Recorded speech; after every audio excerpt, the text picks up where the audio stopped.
Негізі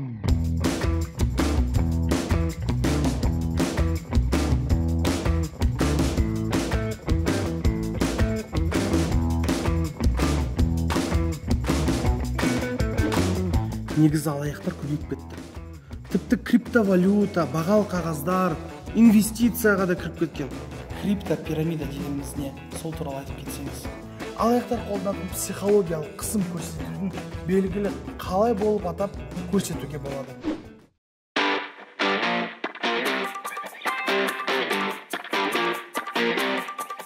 Міне, мен ақыры барлығын түсіндім. Мен енді кез келген қаржылық қиындыққа дайынмын. Сондықтан менің ойымша, енді өзімді қаржылық сауатты адаммын деп айта аламын. Бірақ мен сақтануды жөн көрдім. Депозит ашуды шештім. Соңғысы, мен қаржылық бостандыққа жету жолында нені анықтаймын? Менің атым Бекзат. Бұл бағдарлама менің қаржылық сауаттылықты үйренуім туралы. Мен көптеген жаңа білім алғым келеді. Және менде бәрі ойдағыдай болатынына сенемін.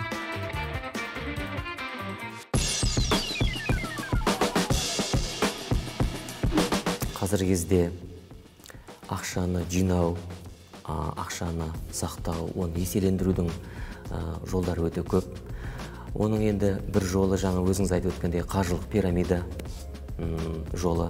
Әрине ол енді халықты тығырыққа тірейтін, ақшасынан айырылдыратын өте бір алаяқтық әдіс екені белгілі. Бірақ өкінішке қарай жұрттар, адамдар соған қарамастан табыстылығына сеніп ақшаларын беріп жатады. Бірақ айтатын болсақ, енді ақшаны көбейтудің, ақшаны сақтаудың, оны еселендірудің жолдары көп. Оның бір жолын айтатын болсақ, қазіргі заманда, нарық заманында ақшаны биржаға барып, акция және облигация сатып алуға жұмсауға болады. Әрине, бұның табыстылығы жоғары болуы мүмкін, бірақ есесіне бұдан келетін тәуекелділік, яғни қауіп-қатер де баршылық. Өйткені сіздің сатып алған құнды қағаздарыңыз құнсызданып кетсе, сіз ақшаңыздан айырыласыз.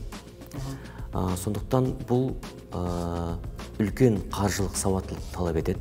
Бұл биржа арқылы, акция, облигациялар сатып алу арқылы ақшаны еселендіру бұл оңай шаруа емес. Сондықтан бұған үлкен біліктілік қажет. Енді әрине ақшаны валюта сатып алу арқылы да жинауға болады. Бірақ өзіңіз білесіз, қазір енді валюта бағамы біресе жоғары, біресе төмен болып тұрады. Егер де сіздің сатып алған валютаңыздың бағамы төмендеп кетсе, сіз әрине ұтыласыз. Өнекейін үйде де сақтауға болады ақшаңызды.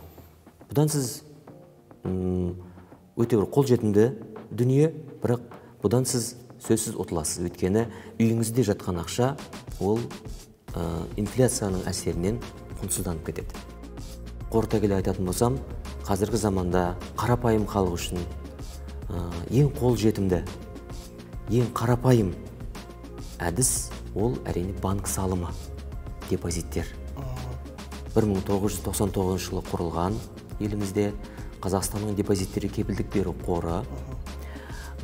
Елімізде жеке тұлғалардың, яғни жеке азаматтардың депозиттерін қабылдау, банк шотын ашу және оларды жүргізу лицензиясына ие болған банктердегі депозиттердің сақталуына кепілдік береді.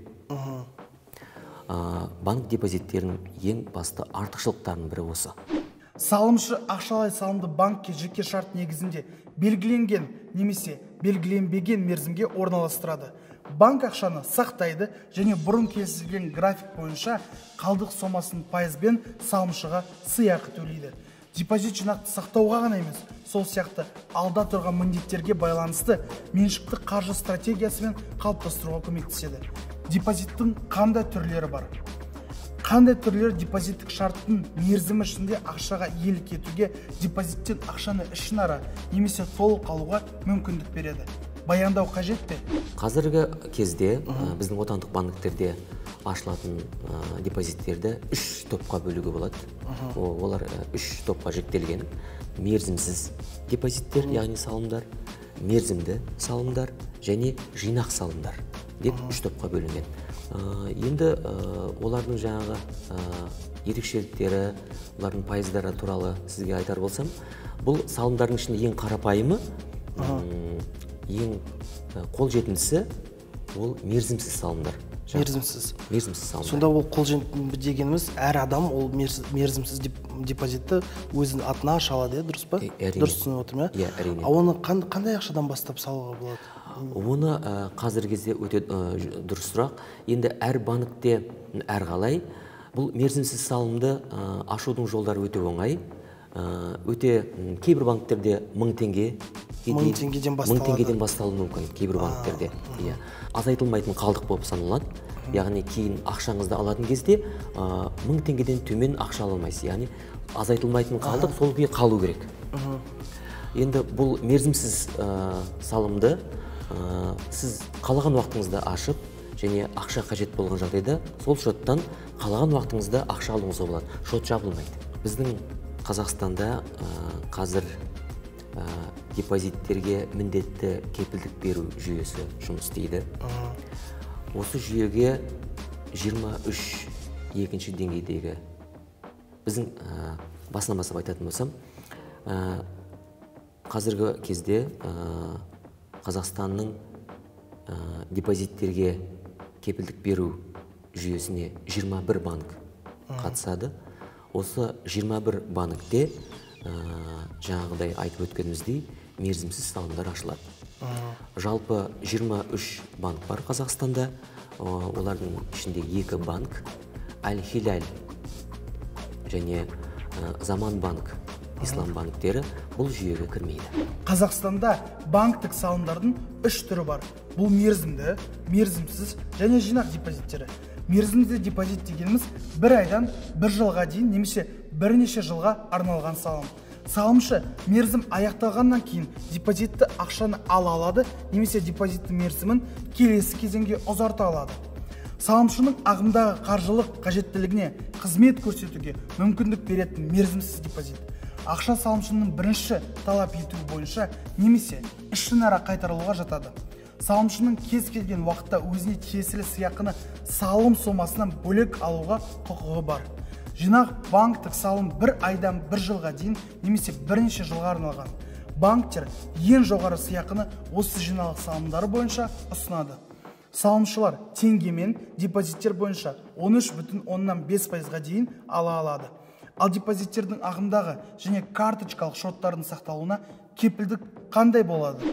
Мысалы, салықшы болып депозит ашып, мерзімсіз болсын, қандай болсын, банктың біреуіне барып ақшамды салатын болсам, енді неше түрлі жағдай болып қалуы мүмкін, сіз кепілдік бересіз, қандай жағдай болмаса да менің ақшам қайтарылып келеді өзіме.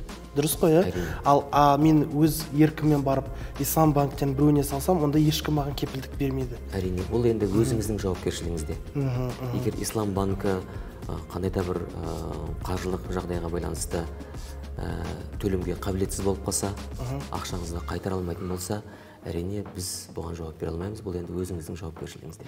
Екінші деңгейдегі банктерде депозиттер аша отырып, қазақстандықтар олардың сақталатынына сенімді болады. Елде кепілдік берудің мемлекеттік жүйесі жұмыс істейді. 1999 жылы құрылған уақытынан бастап жүйе өзінің сенімділігін дәлелдеді. Қазақстан Республикасының екінші деңгейдегі банктерінде орналастырылған депозиттерге міндетті кепілдік беру туралы. Қазақстан Республикасы заңы және тұлғалардың және жеке кәсіпкерлердің теңгемен, сондай-ақ шетел валютасымен ақшасының банк салымдарының ағымдағы банктік шоттардағы және банктік карталардағы қалдықтарының сақталуына кепілдік береді. Жеке тұлғалардың және дара кәсіпкерлердің банктік салымдарының барлық түрі ағымдағы және карточкалық шоттары депозиттерге міндетті кепілдік беру туралы заңмен қорғалған. Егер банк соттың шешімі бойынша жабылса, Қазақстанның депозиттерге кепілдік беру қоры банктің салымшыларына депозиттің сомасын өтейді. КДК кепілдігі банктік салымдармен қатар банктің шоттардағы және төлем карточкаларындағы қалдықтарға сол талаптармен және сол мөлшермен қолданылады. КДК депозиттік сертификаттардың құнын қайтаруға кепілдік бермейді. Депозиттер туралы нені ескеру маңызды? Мен банкке депозит салдым дерлік, ал енді ол депозит банк маған не үшін төлейді ол ақшаны? Мысалы мен оларға бердім, бір жылдан кейін мысалы ол белгілі бір пайыздарға қосылады. Не үшін? Мен оларға не істедім? Қандай жақсылық жасадым маған осындай ақша қосып беретіндеріне? Өте дұрыс сұрақ, Бекзат. Сізге банк депозитіңіз бойынша жаңағы белгілі бір мерзімнен кейін сізге салымыңызбен бірге сізге сыйақы төлейді. Иә. Сыйақы төлейтін себебі банк сіздің ақшаңыздың есебінен табыс табады. Өйткені ол сіздің ақшаңызды басқа жеке тұлғаға несие ретінде береді. Иә, несие ретінде береді. Әрине, несие алған жеке тұлға оны тегін алмайды. Несие алғаны үшін банкке сол кредит бойынша белгілі бір көлемде пайыз төлейді, сыйақы төлейді банкке. Әрине, несиенің пайыздық мөлшерлемесі салымның пайыздық мөлшерлемесінен жоғары. Ал айырмашылығы банктың табысы болып есептелінеді. Мерзімді салым бұл жаңағы мерзімсіз салым менен жинақ салымның арасындағы салымшылар үшін бір өте бір ыңғайлы, бір икемді салым. Бұның пайыздық мөлшерлемесі, яғни сыйақысы, мерзімсіз салымға қарағанда едәуір жоғары.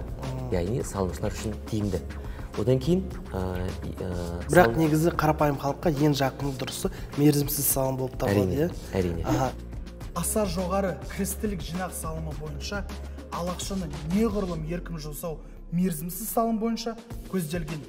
Депозиттерге міндетті кепілдік беру туралы заң жеке тұлғалардың және дара кәсіпкерлердің банктік салымдарының барлық түрін, ағымдағы және карточкалық шоттарын, сондай-ақ шетел валютасындағы депозиттерді қорғайды. Банктік салым жинақ ақшаны сақтауға ғана емес, сонымен қатар меншікті қаржы базасын біртіндеп қалыптастыруға көмектеседі. Сонымен қатар түсінікті мерзімдерде тұрақты сыйақы есептеледі. Сіз бір банкте қарыз бен депозит ресімдеген және бұл банк банкрот деп жарияланатын жағдай орын алуы мүмкін. Бұл жағдайда өзара есептесу жүргізіледі және банк алдындағы борышты шегергенде депозит бойынша өтемақы төленеді. Есептелген, бірақ алынбаған салым бойынша сыйақы есептеу кезінде ескеріліп, банк алдындағы міндеттемелер сомасы азаяды. Қазіргі кезде біздің отандық банктерде банк депозиттер деп айтып отырмыз. Депозиттер қазір 3 топқа бөлінген. Мерзімсіз салымдар, мерзімді салымдар және жинақ салымдар. Ол 3 топқа бөлінеді.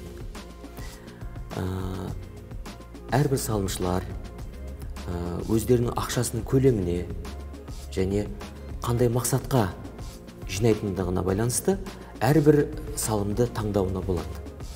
Мысалы, солардың ішінде мерзімсіз салымды айтып өтейін. Мерзімсіз салым жаңағы өзі аты айтып тұрғандай, бұл салым салымдардың ішінде ең қарапайым түрі. Бұл салымға ақшаны салуға болады, оны кез келген уақытта алуға болады және үстінен кез келген уақытта, қалаған уақытыңызда ақша салып тұруға болады. Өте ыңғайлы салым. Бұның пайыздық мөлшерлемесі, яғни сыйақысы, басқа салымдармен салыстырғанда төмен, бірақ инфляциядан жоғары. Қанша айтқанмен. Салымшылар үшін өте тиімді. Егерде ақша қажет болып жатса сізге, кез келген уақытта банкке хабарласып, өтініш беріп, тез арада ақшаңызға қол жеткізуге болады. Мерзімді деп аталатын салым түрі бар. Мерзімді салым аты айтып тұрғанда бұлар белгілі бір мерзімге ашылатын салымдар, яғни 3 ай, 6 ай, 12, 24 ай және одан да жоғары мерзімдерге ашылатын салым. Бұл жаңа мерзімсіз салым менен жаңа жинақ салымның арасындағы өте бір икемді салым. Бұл салымның пайызы, яғни сыйақысы мерзімсіз салыммен салыстырғанда жоғары, жинақ салыммен салыстырғанда төменірек. КДК-да мыналар қорғалады: мерзімді, шартты, талап етілгенге дейінгі жинақ салымдары, ағымдық шоттағы ақша және төлем карточкасындағы ақша. КДК-ның кепілдігіне жеке тұлғалардың металл шоттары, банк ұяшықтарына орналастырылған ақша және құндылықтар, депозиттік сертификаттар мен ислам банктеріне орналастырылған депозиттер жатпайды. Өзіңіздің жинақ қаражатыңызды сақтау үшін депозитті әртүрлі банктерде орналастыруды ұсынамыз. Қордың кепілдігі жинақталмайды. Әрбір банктегі депозиттер жеке кепілдік берілетін сома шегінде қорғалады. Мен өзімді қаржылық жағынан сауатты адамын деп айта аламын. Мен осы жолды жүріп өттім және көптеген көрермендер менің үлгім бойынша жүреді деп үміттенемін. Ал енді мен өз қаржымды тыныштықпен басқара аламын. Бұл көрермендерге де тілегім. Мені басқа адам етіп қалыптастырған үшін сіздердің бағдарламаларыңызға рахмет. Менің тәжірибем сіздерге үлгі болады деп сенемін. Сіздермен бірге болған Бекзат Елеусинов.